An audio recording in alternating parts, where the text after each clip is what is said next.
I am truly honored to join you today to celebrate 25 years of the National Democratic Institute in Kosovo.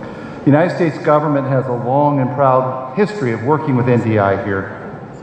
USAID, which also celebrates 25 years of operations in Kosovo this year, has supported NDI's work for the duration of its tenure here, providing NDI with approximately $40 million to support programs and activities in Kosovo during this time. Now, the reason for this U.S. government support for NDI in Kosovo is really simple. NDI's work in Kosovo is efficient, cost-effective, and has had major impact. NDI has played a critical, and some might argue essential role in the development and sustainment of democracy in Kosovo. And all of you gathered here today are proof of NDI's success. You represent a broad array of political parties, many of which received critical support from NDI with training on party organization, policy development, and campaigning in the years after the war.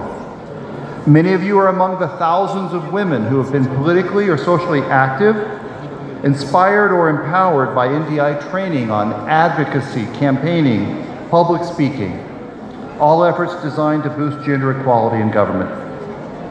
I know we have among us members of the Assembly who have proposed and achieved passage of legislation to advance gender equality as members of the Women's Caucus, which NDI helped form in 2005, with strong support from the then chairwoman of NDI, former Secretary of State Madeleine Albright. For those of you who served in the Assembly, your earliest memories as an elected official may very well be training on legislative procedures, which NDI organizes for new members. I also know that we're joined by representatives from local organizations that NDI has trained to monitor the elections that make the Assembly possible in the first place. And of course, NDI has also played an important role in working with media organizations to detect and counter misinformation, to give voters the tools they need to participate effectively in elections. Simply put, NDI has helped make governance in Kosovo more effective, more inclusive, and representative. I know NDI is very proud of what has helped the people of Kosovo to achieve, and so are we. I want to reiterate that the United States government is equally proud of how the American people, including through NDI, have supported the people of Kosovo in establishing and maintaining, and these words are important, a sovereign, democratic state, and to advance in its inevitable trajectory to take its place within Europe, including in European institutions such as the EU and NATO. Now, with your indulgence, I'd like to take just a few minutes to give a reminder of the United States government's position on Kosovo. I do so because I think it is very important that there be no misunderstanding or misrepresentation of the position of the United States. In 2008, the United States recognized Kosovo as a sovereign, independent state. We did so on the basis of firm commitments from the authorities of Kosovo at that time that they would implement fully commitments made in the Ahtisaari Plan to establish a democratic, multi-ethnic, and inclusive state. The U.S. position is unchanged, it is firm, it will not change. We therefore do not give credence to any effort to call into question the status of Kosovo or its institutions.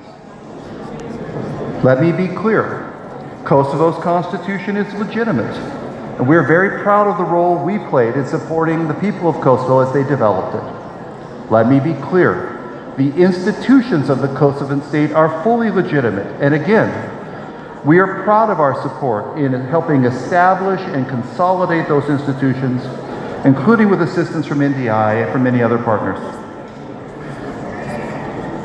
I also want to emphasize a related but key point. The promise of Kosovo is as a sovereign, independent, democratic, and multi-ethnic state, with particular protection for its minority communities. And again, we are very proud of the role we have played in helping our Kosovan partners advance this vision.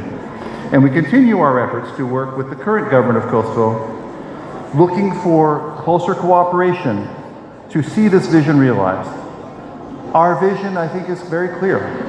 That Kosovo enjoys a society in which all citizens live in conditions of dignity and security, including those from minority communities.